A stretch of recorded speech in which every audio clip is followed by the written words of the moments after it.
सुरुवातीला पुण्यातून एक मोठी बातमी। हडपसर पोलीस स्टेशनच्या हद्दीमध्ये गुन्हेगारी चांगलीच फोफावलेली आहे, कारण हडपसर परिसरात कोयता गँगची दहशत पसरली आहे। जो गावकरी यांना विरोध करेल त्यांच्या घरावर या गँगकडून दगडफेक केली जाते। त्यांच्या दहशतीमुळे तक्रार देण्यासाठी कुणी पुढे देखील येत नाहीये आणि हडपसरचे पोलीस मात्र गँगवर अंकुश ठेवण्यास कमी पडतायत। यामुळे मांजरीच्या त्रस्त ग्रामस्थांनी हडपसर पोलीस स्टेशनमध्ये शेकडोच्या संख्येने जमून निषेध नोंदवलेला आहे आणि याबाबत त्यांनी मुख्यमंत्र्यांना देखील निवेदन दिलंय। त्या निवेदनाची प्रत हडपसर पोलीस स्टेशन इथे देण्यात आलेली आहे आणि या संदर्भात अधिक माहिती देत आहेत आमचे प्रतिनिधी वैभव सोनावणे। फोनवरून आपल्या सोबत जोडले गेलेले आहेत। वैभव,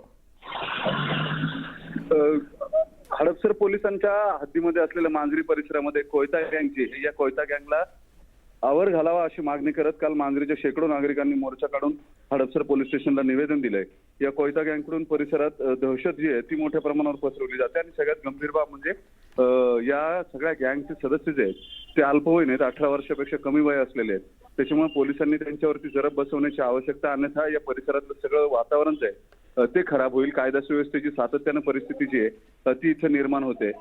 कोयत्यानं आणि दगडांनी गाड्यांवरती हल्ले केले जातात। जे विरोधात तक्रारी करतील त्यांच्या विरोधामध्ये कारवाया ज्या आहेत त्या या गँगच्या सदस्यांकडून केल्या जातात। मात्र पोलीस त्यावरती अंकुश जो आहे तो ठेवू शकत नाहीयेत अशा तीव्र प्रतिक्रिया ज्या आहेत त्या नागरिकांनी दिल्यात आणि त्यामुळेच हा मोर्चा काढून मुख्यमंत्र्यांसहित पोलीस महासंचालक आणि पुण्याच्या पोलीस आयुक्तांसह हडपसर पोलीस निश्चितच आता या कोयता गँगवर कारवाई होते का हे पाहणं महत्त्वाचे ठरणार आहे। वैभव, धन्यवाद या सविस्तर माहितीसाठी।